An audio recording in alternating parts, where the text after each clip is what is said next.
Please, Mr. Postman is the 12th episode of the 7th season of Cheers. This is, of course, directed by the wonderful James Burrows, and as always, there will be spoilers from now as I go through the episode and share some thoughts. And needless to say, this episode focuses on Cliff.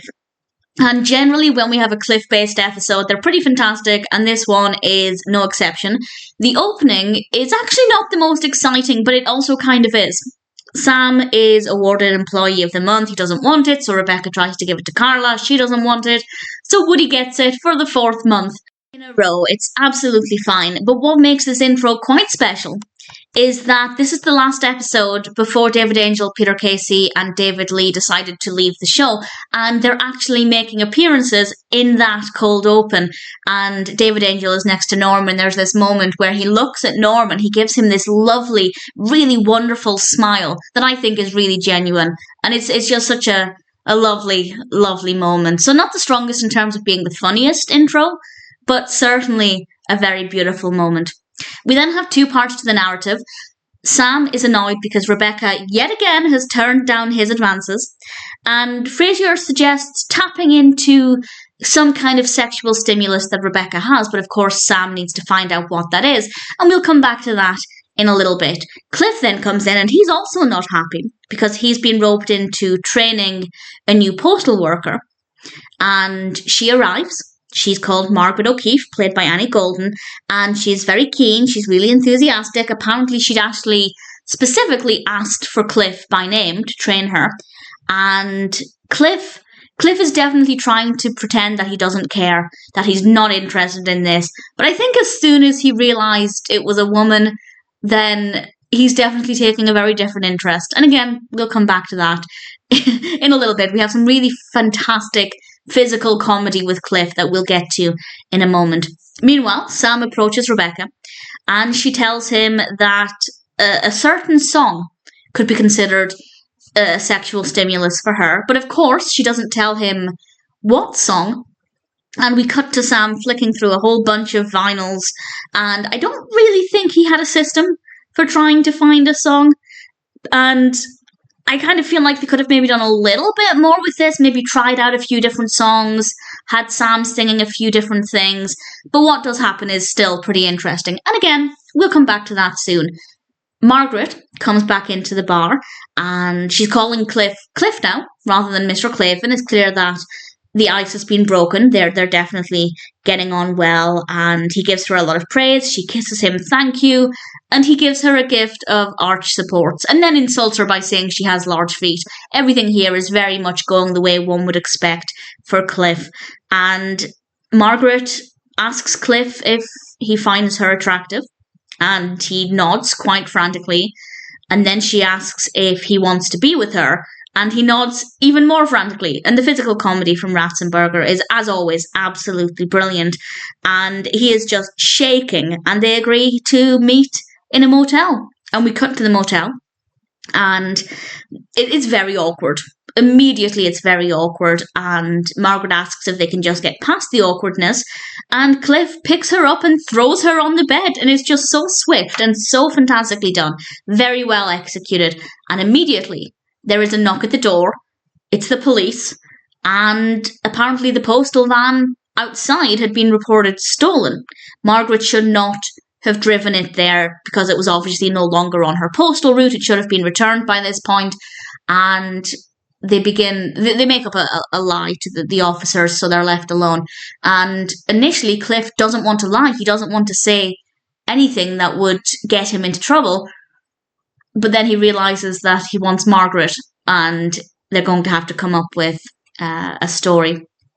We're then back at Cheers, and Sam, I have to say, came up with a plan, and he ends up calling Rebecca's mother and asks her about a song that Rebecca loved when she was a teenager. And he gets the name of the song, You've Lost That Loving Feeling, which is by the Righteous Brothers. I'm not familiar with that song, to my knowledge. And before we go any further with that, Cliff comes back in, Margaret's been exonerated, and everything seems to be going really well, really straightforward for them now. But then Margaret says that she's made Cliff corrupt, and that they're both dirty inside, and it's kind of unclear what Margaret is thinking a lot of the time. Is she trying to lure Cliff? Is she trying to distance herself from Cliff?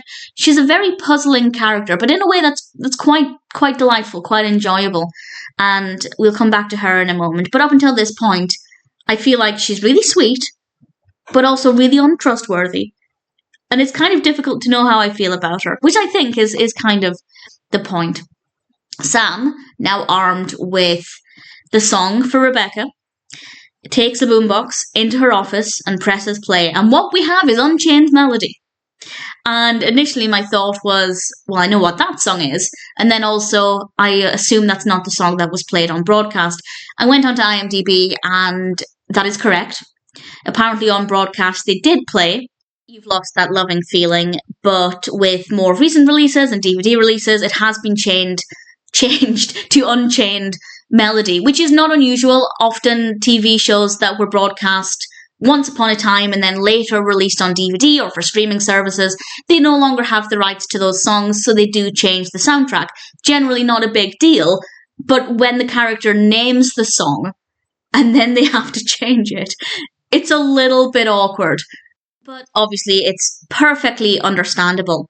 And while Sam is in Rebecca's office, she's not responding to it. She's getting on with her work. Sam realizes this isn't the song. He leaves the office. Rebecca immediately is turned on by this song. Now that Sam is out of the office, she can't resist.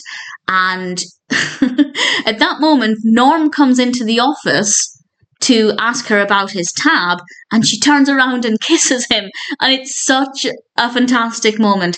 It's wonderfully done, and I don't know who was more shocked, Rebecca, Norm, or me as the viewer. I think it's a beautifully executed moment. And obviously, Rebecca, realizing what she's done, she turns off the song and Rebecca says, apologize to Vera for me, to which Norm replies, it should be Vera apologizing to me, which I rather liked. I found that very entertaining.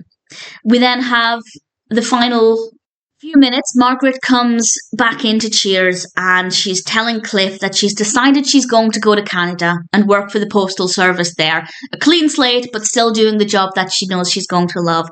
And she asks Cliff to join her. And Cliff says yes, and he starts to say goodbye to everybody. Sam points out that Cliff has only known this woman for about a week.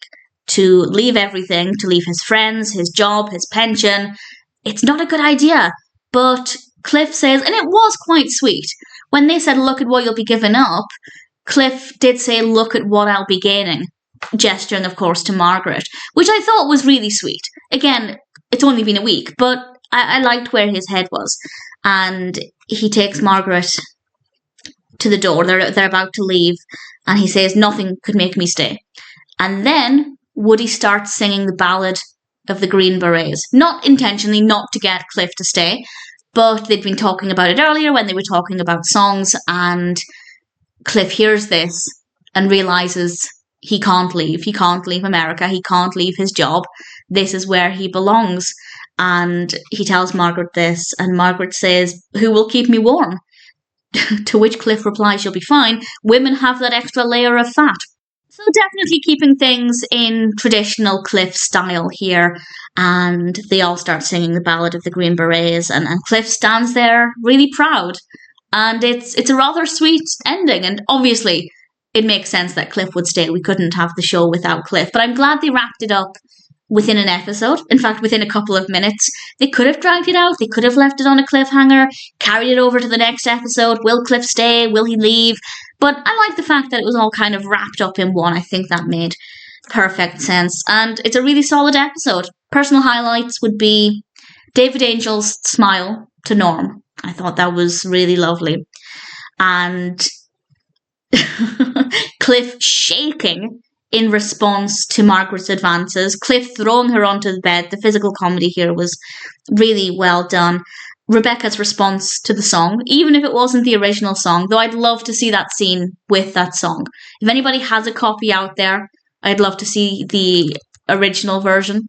I gave it a quick Google and couldn't find anything, but somebody somewhere must have a VHS recording of it or something. I'd love to see it, but either way, the scene still worked really well, and it's a really brilliant song.